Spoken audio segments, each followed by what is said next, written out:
Hello, everyone. Welcome back to English Profiles Podcast. I'm Mia, your English teacher, your podcast host, and honestly, your biggest fan. If you are new here, hi, welcome.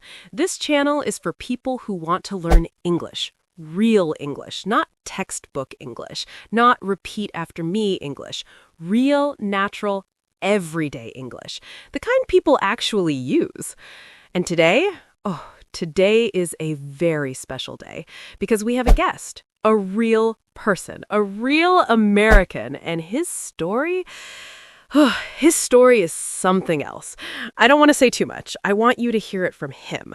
But before I bring him in, if this is your first time here, please subscribe, hit that bell, because every week we have new conversations, new vocabulary, new stories, all in simple English just for you.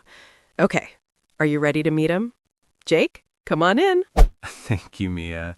Hey, everyone. Welcome. Okay, let's start. Let's talk. Let's do this. Okay, Jake, first things first. Tell me your full name.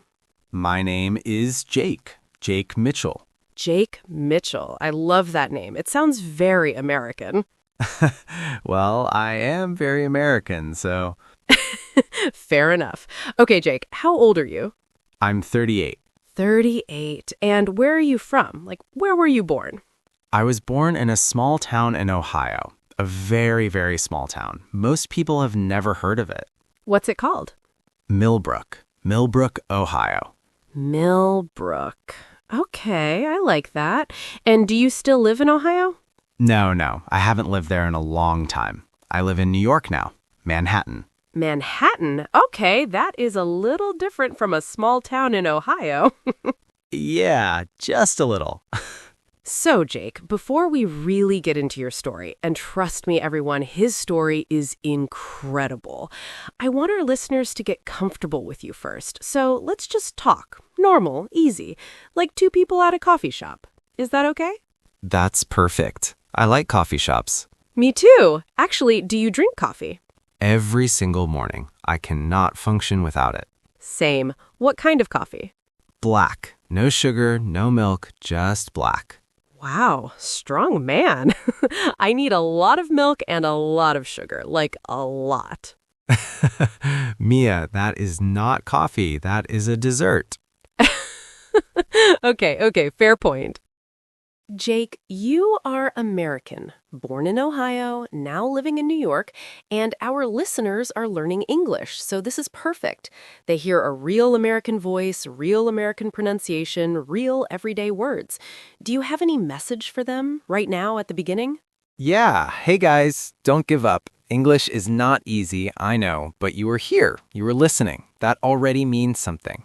Keep going. Keep going. Simple, powerful. I love that. Now, Jake, I always ask my guests this. What do you do? What is your job? I'm a businessman. A businessman. And what kind of business? Many kinds. Technology, real estate, some investments. It's complicated. Complicated. Okay, we will get into all of that later. Don't worry, everyone. We're going to hear the full story. But right now, I just want to know Jake as a person, not the businessman. Just Jake. I like that. So, Jake as a person. Describe yourself. 3 words. Driven, grateful, and simple. Simple? You? Mr. Manhattan businessman? I laugh. I know. But honestly, at the end of the day, I'm still just a kid from a small town in Ohio. That never goes away. Quietly. Wow, okay. I already like you, Jake. Good start. Are you an introvert or an extrovert? It depends on the day. In business, extrovert. In my personal life, very much an introvert. I need quiet. I need alone time. Really? That surprises me. You seem very open, very comfortable. I'm comfortable right now, but after this, I'm going home and I'm not talking to anyone for the rest of the day. I completely understand that. People think because I have a podcast, I love talking all the time, but at home, I am so quiet. Exactly. It's a balance. Okay, fun questions. Quick ones. Ready? Ready. Morning person or night person? Morning, definitely. What time do you wake up? 5 a.m. 5 in the morning. Yes, Every day? every day. I could never. You get used to it. Dogs or cats? Dogs, always dogs. Do you have a dog? 2, a golden retriever and a black lab. Oh, what are their names? Max and Charlie. Max and Charlie. Very good. Very American dog names. Thank you. Favorite food? My mom's lasagna. Oh, not a restaurant, not some fancy New York dish. His mom's lasagna.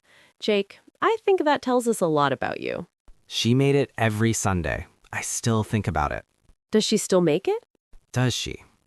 Passed away 3 years ago, so no. But I still think about it. Quietly. I'm so sorry, Jake. Thank you. She was everything. We'll talk more about her later. Yes, we will. Okay, everyone, I told you, this story has feelings, real feelings. Favorite movie? Rocky. Rocky, the boxing movie? Yes, I've watched it probably 50 times. Why Rocky? Because he doesn't start with everything. He starts with nothing, and he just keeps going. It means something different to me now than it did when I was a kid. I bet it does. Favorite music? Classic rock. Bruce Springsteen, Tom Petty. Very American. Born in the USA. Literally. Okay, one thing you love. Anything. Sunrises. I love watching the sunrise in the morning, before anyone else is awake. Just me, my coffee, and the sun coming up. It's the best part of my day. That's beautiful. It keeps me grounded. No matter how big things get, the sun still comes up the same way it did when I was a kid in Ohio. And one thing you don't like? People who are late. Oh, really?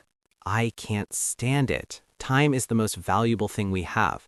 When someone is late, they are saying, without words, that their time is more important than yours. Okay, everyone, do not be late when you meet Jake. Seriously, though. Are you ever late? Never. I'm always early. I believe it. Our listeners are learning English. You are American. English is your first language. Have you ever tried to learn another language? Spanish. I tried Spanish in high school. And? Not good. I was not good. That's honest. Why not? I didn't have a reason. I wasn't motivated. Now I travel a lot and I wish I spoke more languages. I have a lot of respect for people who learn English. It's hard. It is hard, and that is exactly why this podcast exists. And honestly, if you are listening right now and you understand even 50% of what we are saying, that is incredible. Be proud of yourself. Yes, you are doing amazing just by listening. One last question for this first part, Jake. Why did you say yes to this podcast? You're a busy man. You could be anywhere right now. Why here? Because I remember what it felt like to have nothing, to be nobody. And I think if I talk, if I share my story, maybe one person hears it and something changes for them. Even one person, that's enough for me. Wow. I was not expecting to feel things this early. Everyone, this is Jake Mitchell, and we are just getting started. Just getting started. We're going to take a very short break, and then, Jake, we go back to the beginning, way back, to a small town in Ohio, to the day you were born. Let's do it. Don't go anywhere, everyone. Part 2 is coming, and trust me, you do not want to miss it.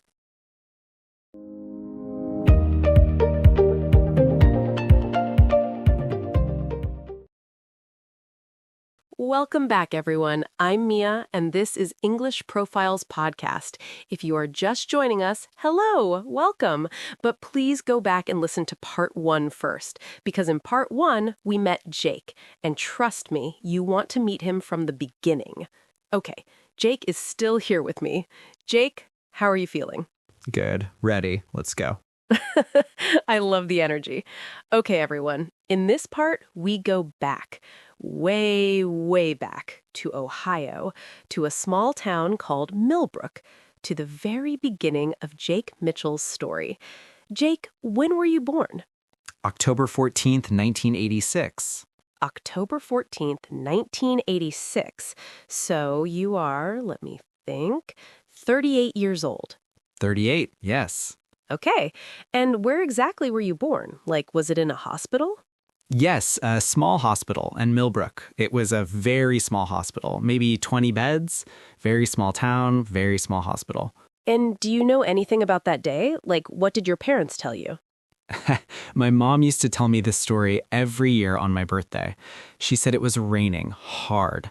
My dad drove very fast to the hospital, too fast, and he got a speeding ticket on the way. No. Yes, he got a ticket on the way to the hospital while my mom is sitting next to him in pain. What did your mom say? She said she was so angry she couldn't even speak. She said, "I am having a baby and you are getting a ticket." Oh my goodness. Your poor mom. Okay, so you arrived in the world with drama already. Always, from day one. Okay, let's talk about your family. Your mom, what was her name? Linda Mitchell. Linda. And what was she like as a person? She was small, physically small, but the strongest person I have ever known. She worked 2 jobs for most of my childhood. She never complained, never, not once. 2 jobs? What kind of jobs? During the day, she cleaned houses, other people's houses, and in the evenings, she worked at a diner, a small restaurant. She served food. Jake.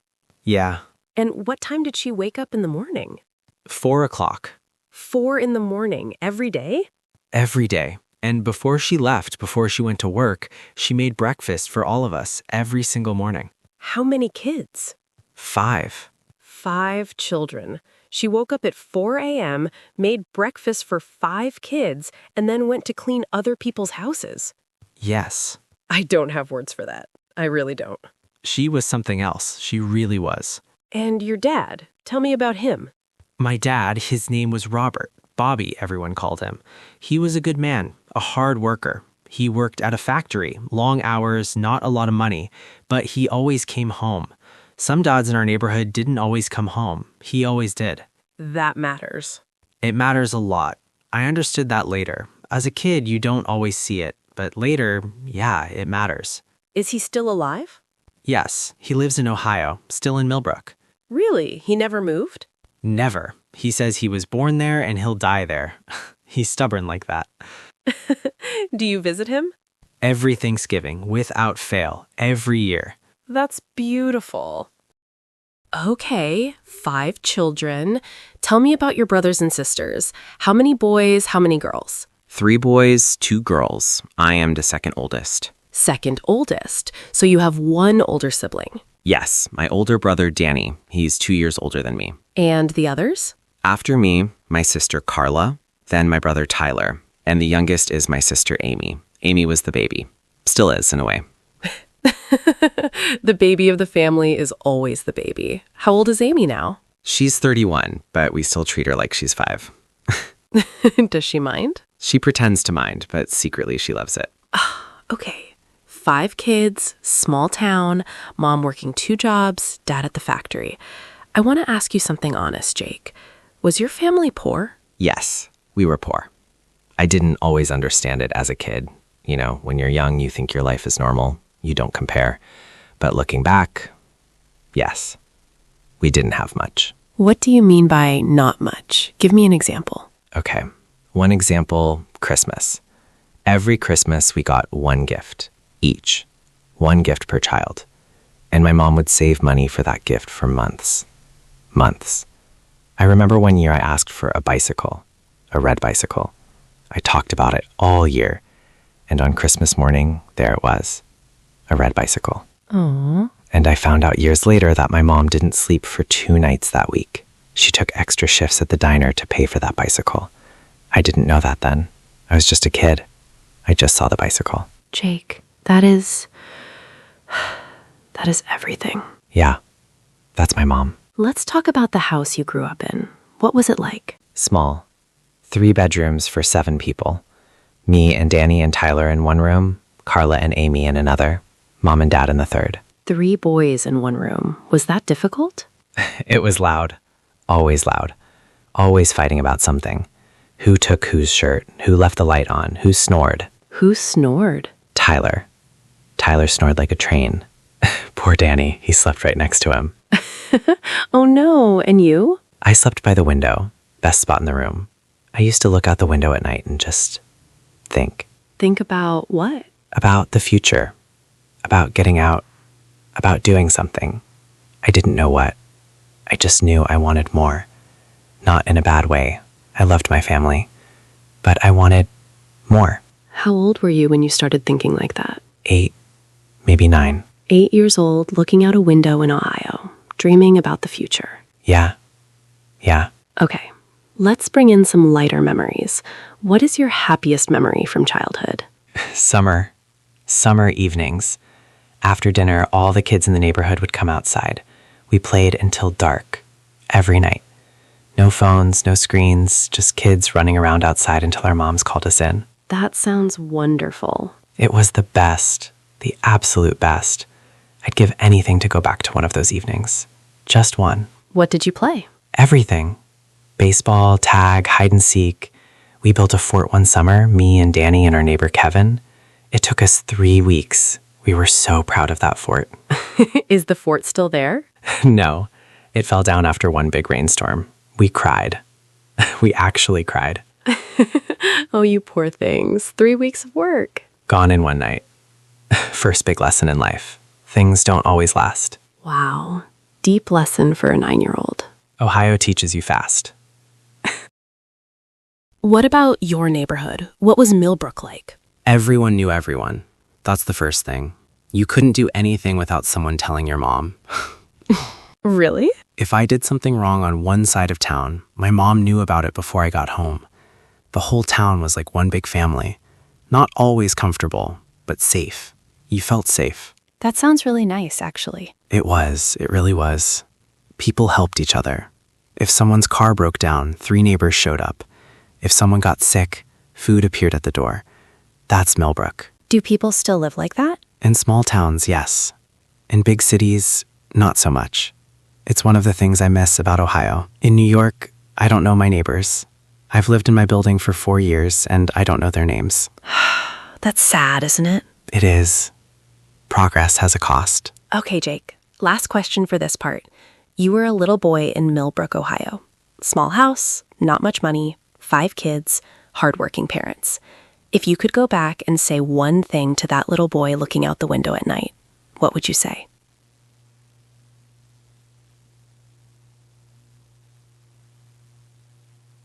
I would say, it's gonna be okay.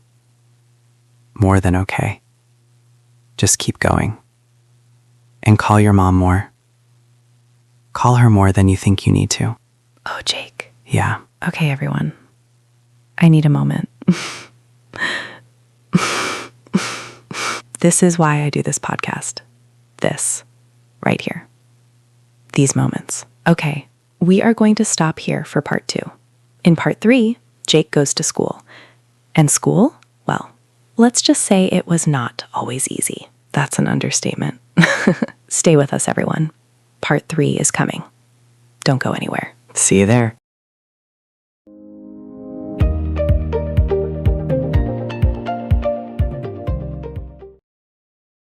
Welcome back, everyone. I'm Mia, and you are listening to English Profiles Podcast. We are in part 3 of Jake's story, and if you've been here from the beginning, thank you, really, because this story keeps getting better. Jake, still with me? Still here? Good. Okay. Today we talk about school. Jake, did you like school? Some parts. That is a very careful answer. I'm a careful man.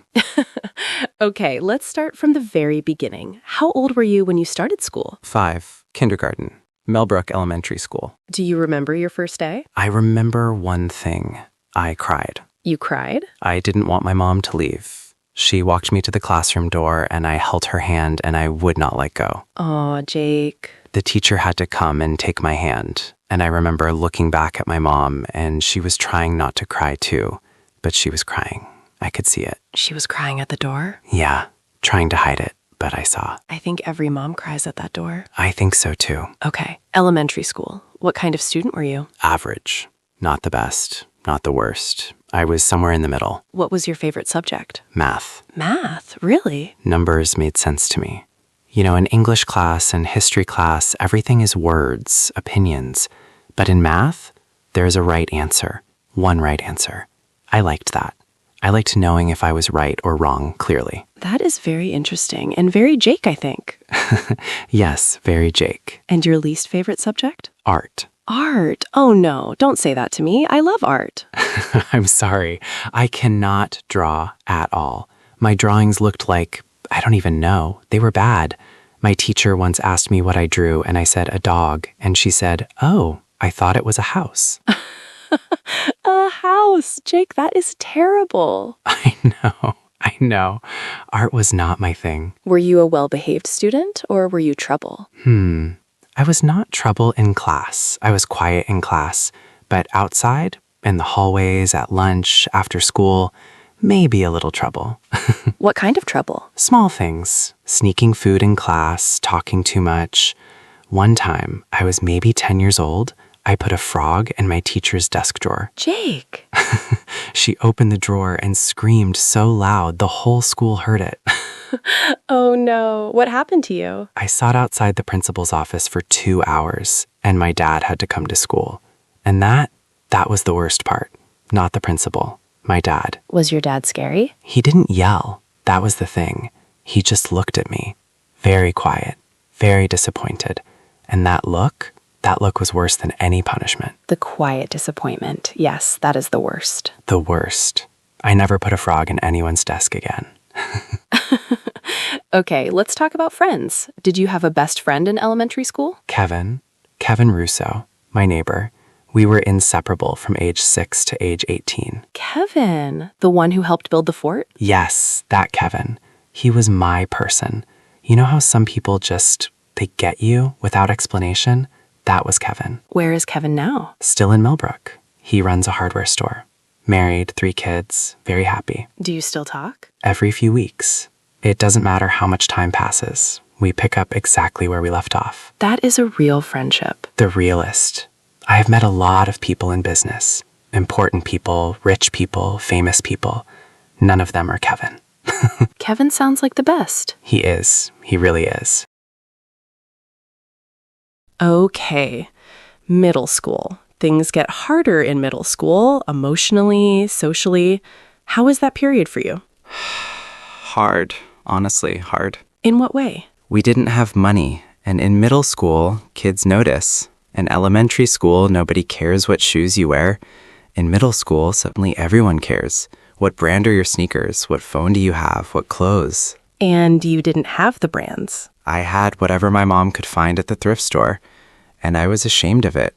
I'm not proud of that feeling. I was ashamed of my own mother's hard work because of what other kids thought. Jake, you were 12. That's normal at 12. I know, but I still think about it. That shame, it stayed with me. And later, it became fuel. It became, okay, I'm going to change this. I'm going to make sure nobody in my family feels that again. So the pain became the motivation. Exactly. The pain became the motivation. Were you ever bullied? Once. One time, seriously. There was a kid, bigger than me, older than me. He used to take my lunch money for about 2 months in 7th grade. 2 months? What did you do? At first, nothing. I was scared. And then one day, I don't know what happened. Something switched. I just thought, no more. And I told him no. Just like that? Just like that. He was surprised. He pushed me. I pushed back. We both got in trouble. But he never bothered me again. Wow. Sometimes you just have to say no, even when you're scared. Especially when you're scared. This man, everyone. This man right here. Let's talk about money, because I know this is important in your story. When did you first earn money, like real money, on your own? 11 years old. 11. What did you do? I mowed lawns in the summer. I knocked on doors in the neighborhood and I said, I'll cut your grass for $5. And most people said yes. $5 per lawn? $5. And I had about 8 regular customers by the end of that first summer. So $40 a week. To me, at 11 years old, that was a fortune. $40 felt like $1 million. It felt like exactly $1 million. I kept the money in a box under my bed. And what did you spend it on? Nothing. Nothing? I saved it. All of it. My mom would say, Jake, do you want to buy something? And I said, no, I just want to keep it. I didn't even know why at the time. I just liked watching it grow. At 11 years old, you were already saving money. Instinct, maybe. Or maybe I just saw how hard my mom worked for every dollar and I didn't want to waste it. Jake, that is remarkable. Okay, high school. Big years. How were you in high school? Different. I changed a lot in high school. I got more serious, more focused. Focused on what? On getting out. On the future. I knew that if I didn't do something, I would stay in Millbrook forever. And I love Millbrook, but I knew there was more out there. What did you do to prepare? I worked. I still mowed lawns, but I also got a job at a gas station, weekends and some evenings. And I studied. Not perfectly, but I studied. Were your grades good? Good enough, not great. I was not top of the class, but I was consistent. I showed up. Every day. I showed up. Showing up is underrated. Very underrated. Half of success is just being there every day, whether you feel like it or not. Did you have a favorite teacher? Someone who believed in you? Mr. Henderson, my economics teacher, junior year. Tell me about him. He was old, maybe 60, very serious face. Nobody liked him at first because he seemed cold. But he was the first person who looked at me, really looked at me, and said, you think differently. You see things others don't see. Don't waste that. he said that to you. After class one day, I had written an essay about how the small businesses in Millbrook were dying and what could save them.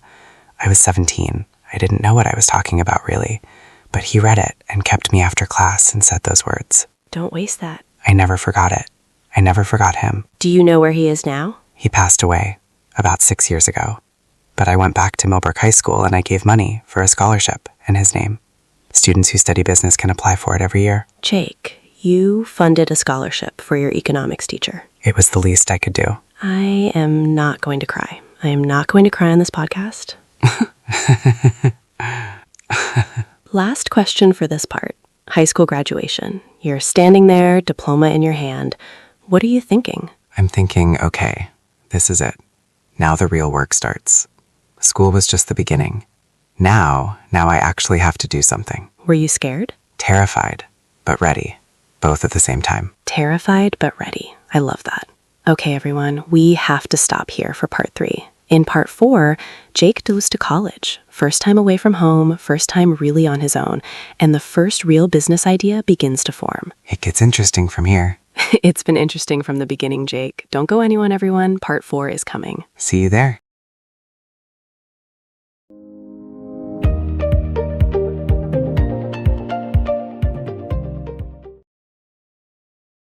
Welcome back, everyone. I'm Mia. This is English Profiles Podcast, and we are now in part 4 of Jake Mitchell's story. Jake, are you ready? Ready. Okay, college. Big step. Where did you go? Ohio State University, Columbus, Ohio.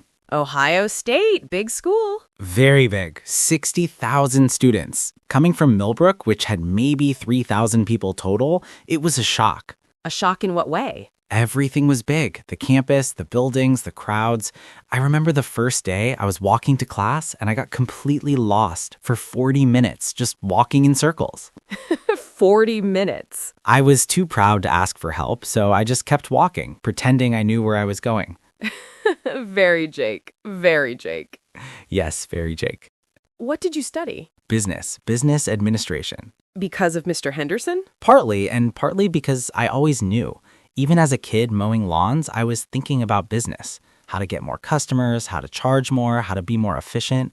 It was always there. It was already in you. It was already in me, yes. Now, money. How did you pay for university? Because Ohio State is not cheap. No, it's not cheap. I had 3 things. A small scholarship, not full, partial, a student loan, and I worked.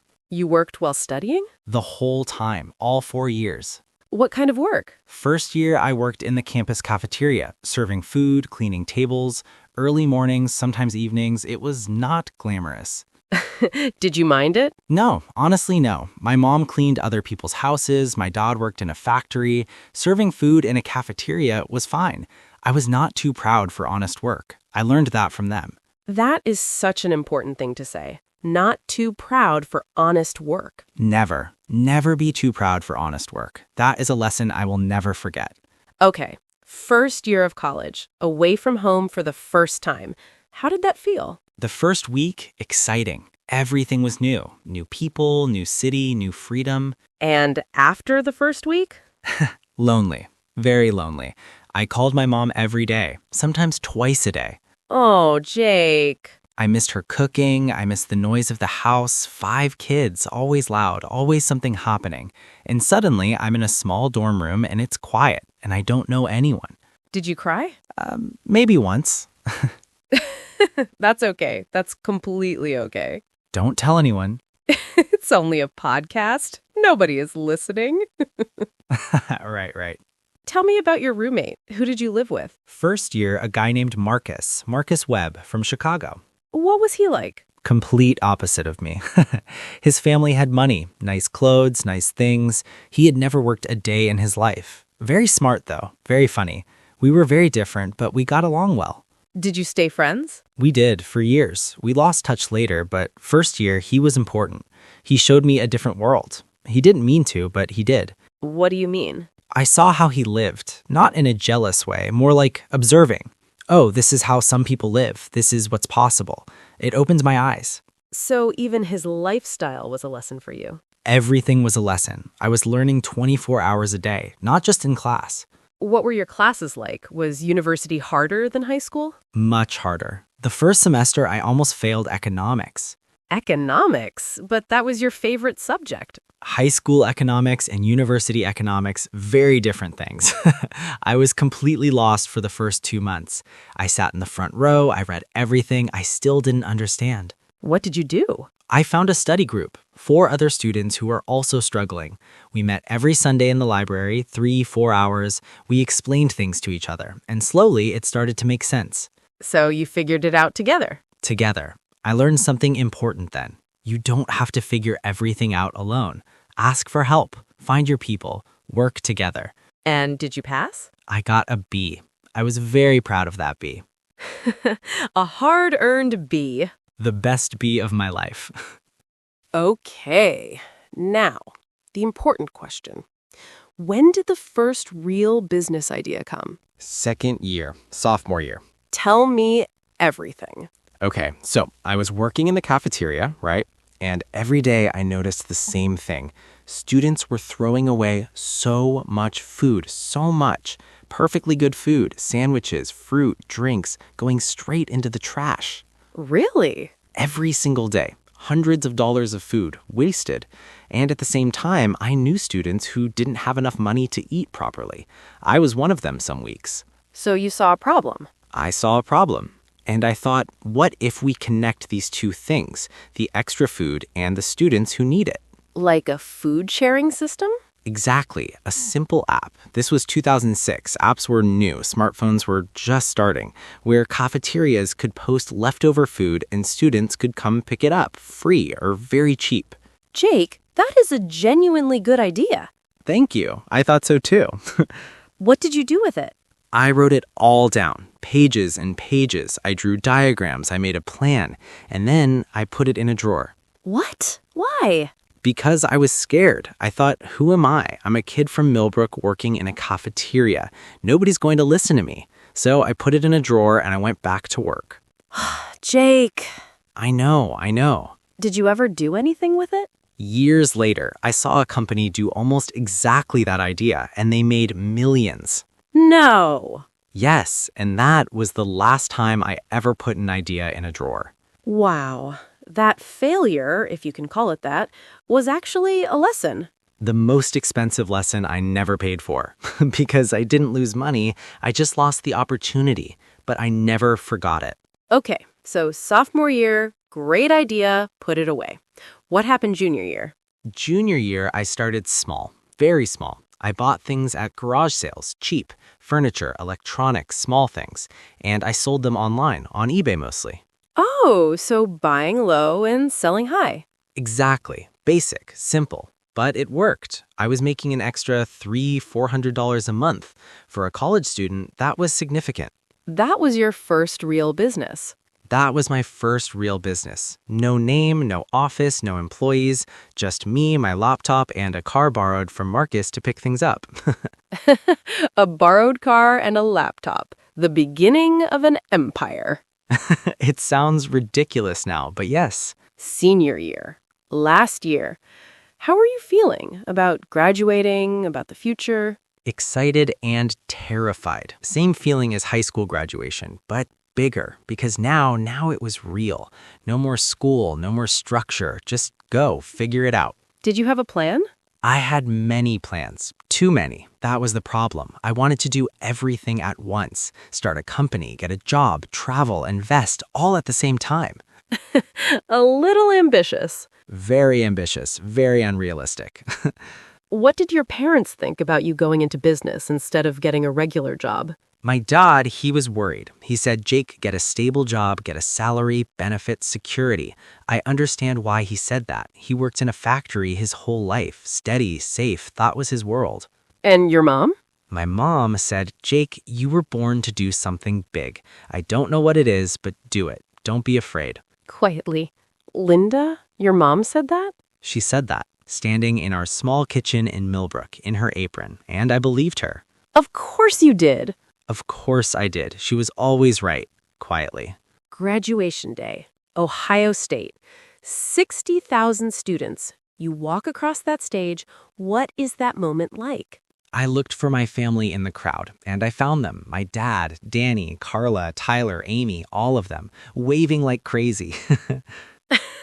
All 5 of them waving? Like they were at a football game, just screaming and waving. And my mom, she was crying, full tears. She didn't even try to hide it this time. Unlike that kindergarten door. Yeah, unlike that door. She let it all out at graduation. She must have been so proud. I hope so. I really hope so. She was, Jake. I promise you she was. Thank you. Okay, everyone, we have to stop here. I know, I don't want to stop either, but part 5 is coming, and in part 5, Jake enters the real world. First job, first failure, and the moment everything begins to change. The real story starts there. The real story. Don't go anywhere. We will be right back with part 5. See you there, everyone.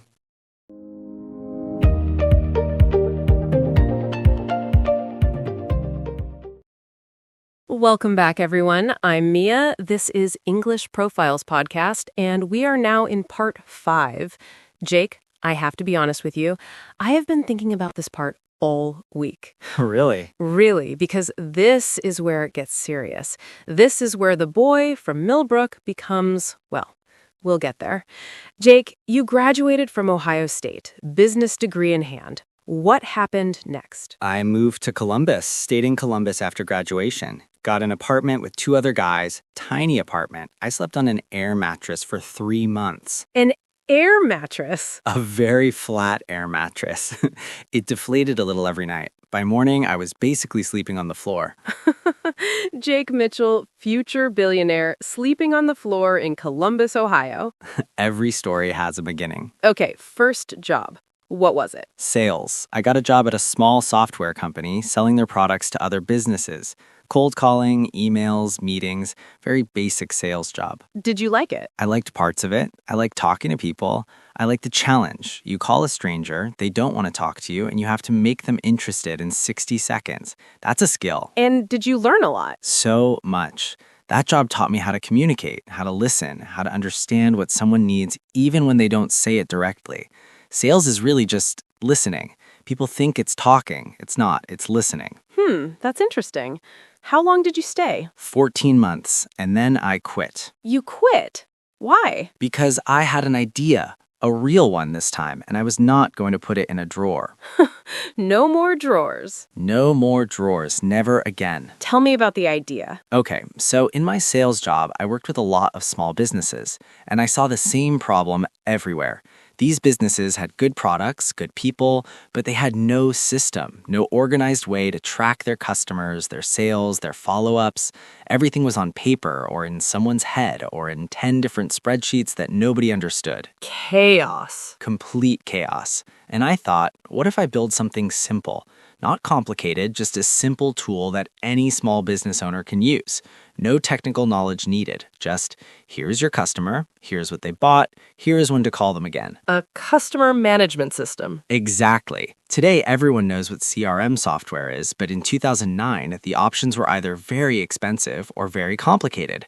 Nothing was simple and affordable for small businesses. So you saw the gap. I saw the gap, and I jumped in. But you were not a programmer. How did you build software? I didn't. I found someone who could.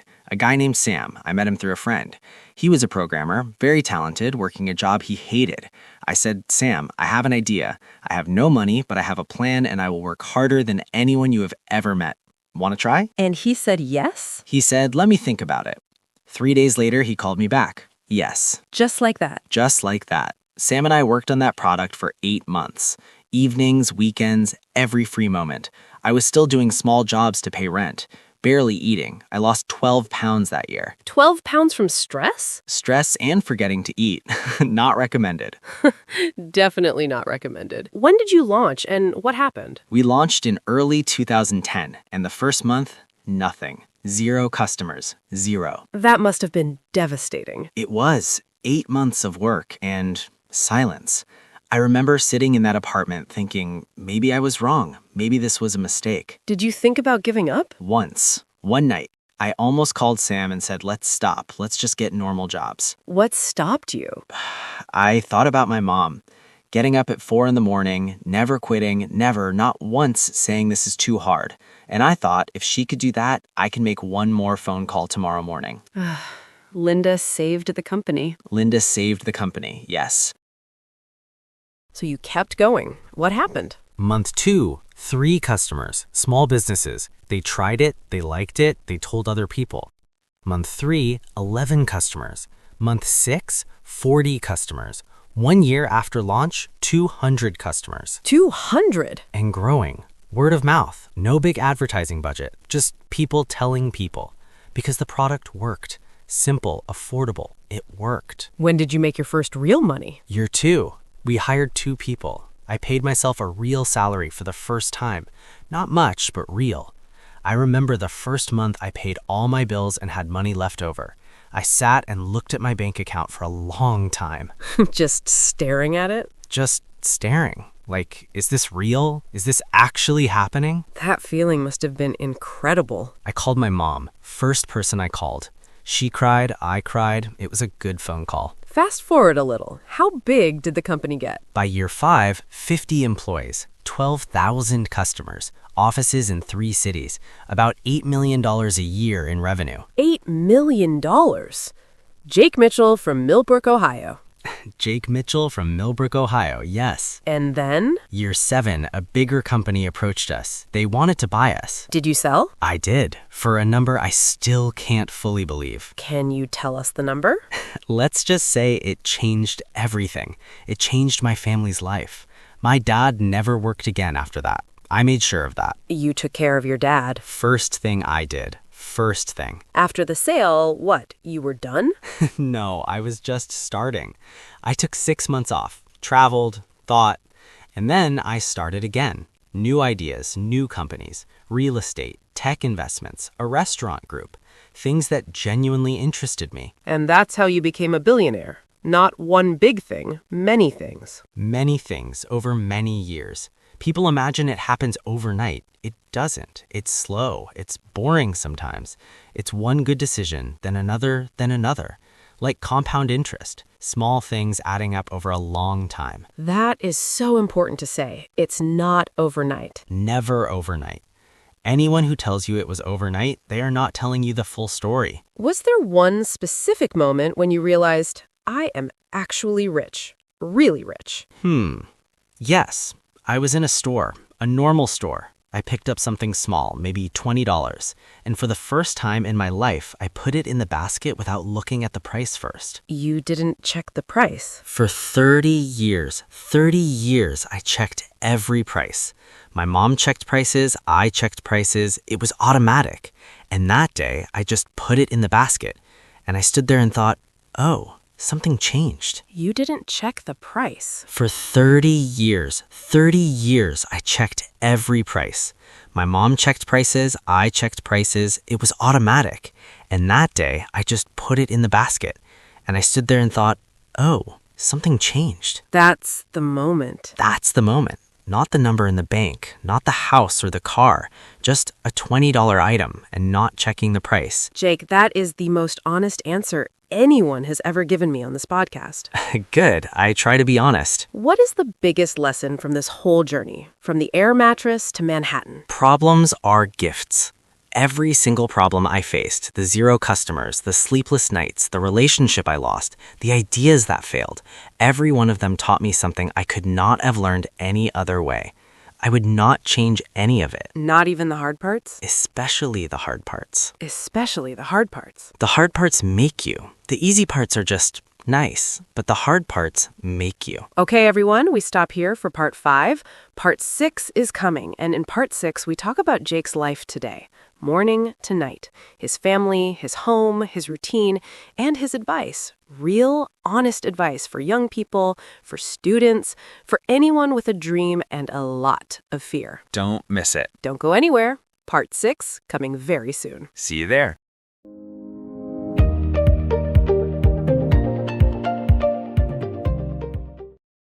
Welcome back, everyone. I'm Mia, and this is the final part, part 6. Jake, we have been talking for a long time. Are you tired? Not at all. This has been really nice. I don't talk about this stuff often. Really? Why not? Business people talk about numbers, strategies, markets. Not many people ask about the frog in the teacher's desk. Well, I ask about the frog, always. Okay, Jake, let's talk about your life today, right now. 38 years old, Manhattan, New York. What does a normal day look like for you? I wake up at 5 a.m. Yes, we know. We established this in part 1. 5 a.m. every day, even weekends? Even weekends. My body doesn't know what a weekend is anymore. Okay, 5 a.m., you open your eyes, then what? Phone? No phone. Not for the first hour. No emails, no news, no social media, nothing. How do you do that? I check my phone before I even open my eyes. I know, most people do. But that first hour, it's mine. Nobody gets it. I go to the kitchen, I make my coffee. Black, no sugar. We know. And I go to the window. I have a big window in my apartment, and I watch the sunrise over the city every morning. Every single morning? Every morning. That is my quiet time. I think, I plan. Sometimes I don't think at all. I just watch the sky change color. Orange, pink, gold. It's different every day. That's beautiful. A man who lives in one of the busiest cities in the world, and he starts his day watching the sunrise in silence? You have to create your own quiet.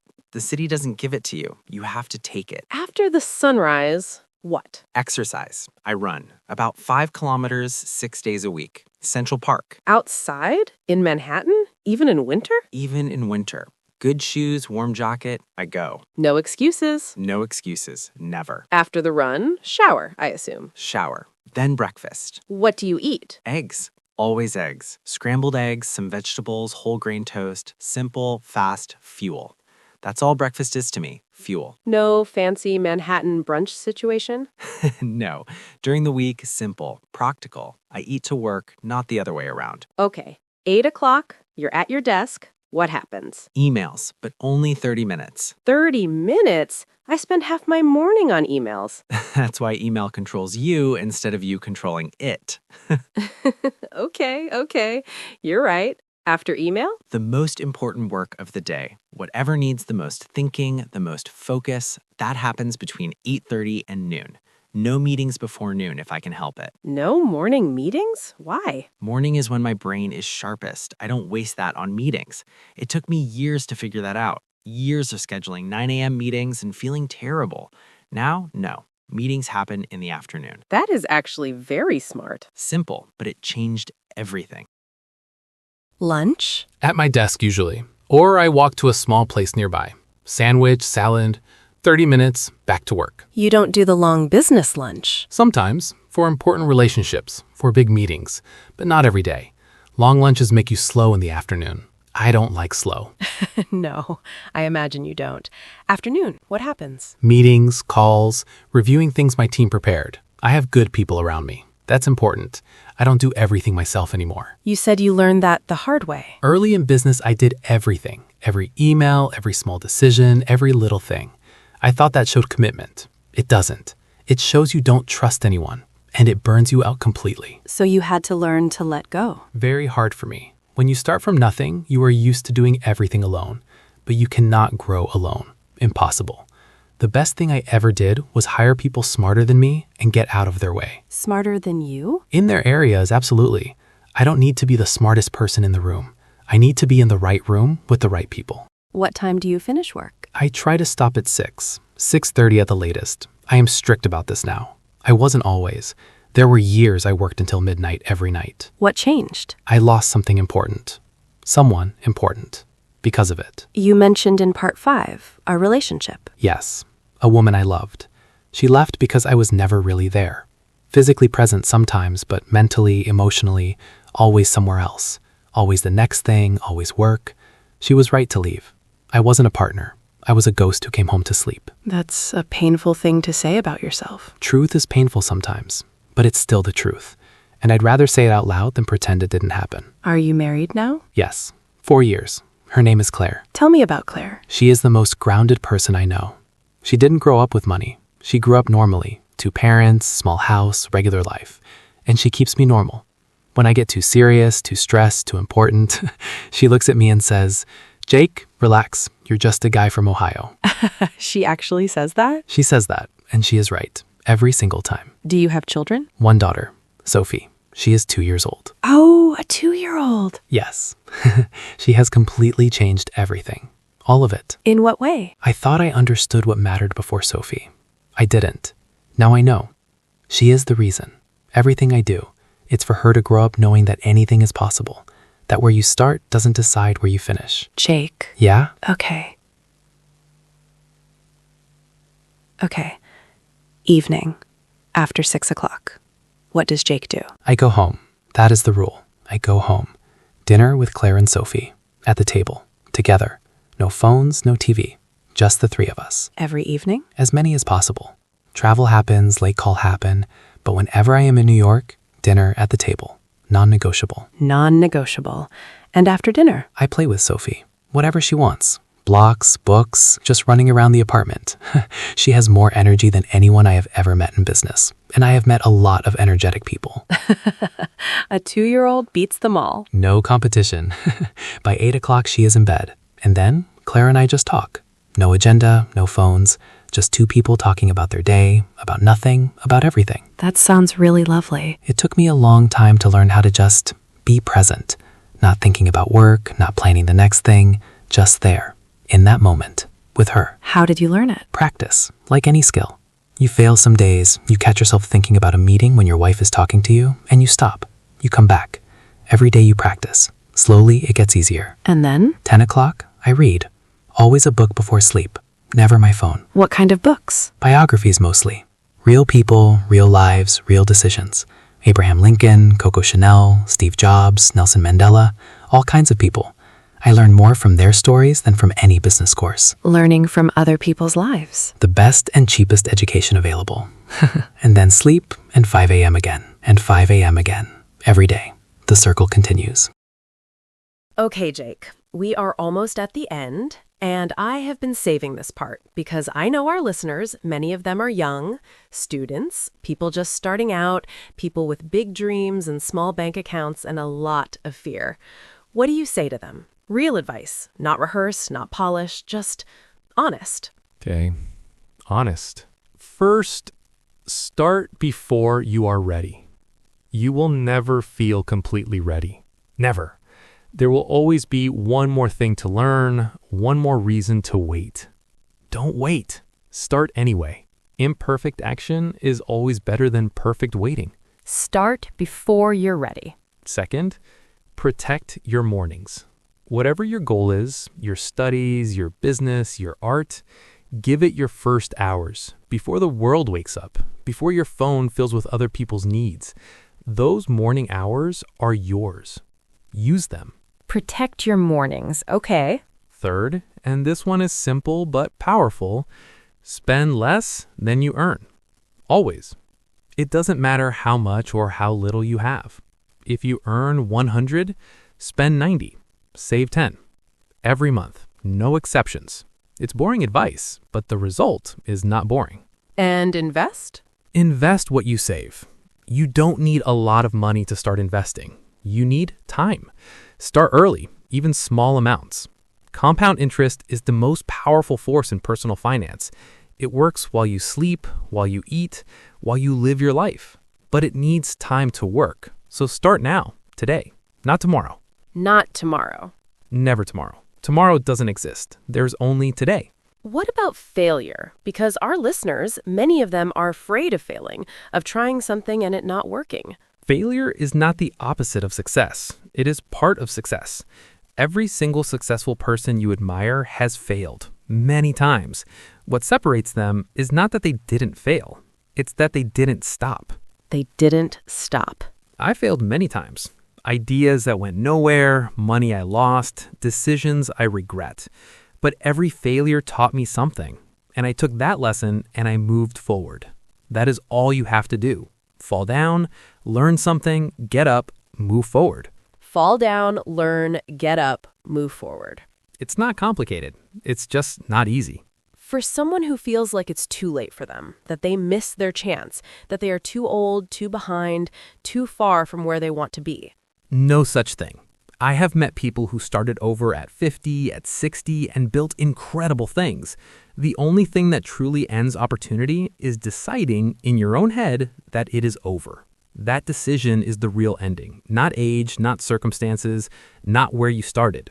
It is never too late. It is genuinely, truly never too late. And for anyone learning English right now, learning a new language as an adult, you are already proving that. You are already doing the hard thing. You already have more courage than you think. You already have more courage than you think. Last question, Jake. If you could go back knowing everything you know now, what would you do differently? I would worry less. So much energy wasted on worry. Worrying about failing, about what people think, about making the wrong decision. And almost nothing I worried about actually happened. And the hard things that did happen, I survived them anyway. So all that worry was just noise. Expensive, exhausting noise. Worry less. Worry less. Trust yourself more. Work hard. Be kind to people, to yourself, and call your mom while you can. Don't wait for a good reason. Don't wait until you have something important to say. Just call, just to say, I'm thinking about you. Call your mom. Call your mom. Always. Bye.